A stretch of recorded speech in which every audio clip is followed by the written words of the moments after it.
Okay, out looking at a kitchen exhaust system. We got a low galley hood right here. Check this out. Look inside here.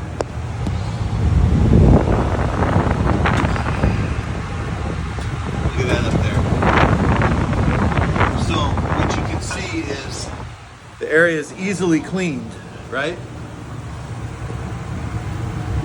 That's all clean, right? But if you look further inside,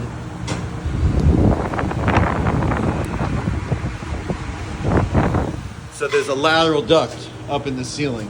There's going to be a hatch right there. So there it is. Got it open.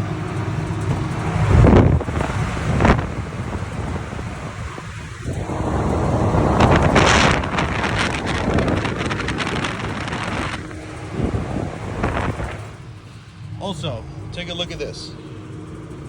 No greasy fingerprints on it. Aside from cleaning the hood and the area easily seen, ductwork hasn't been touched between here and the roof.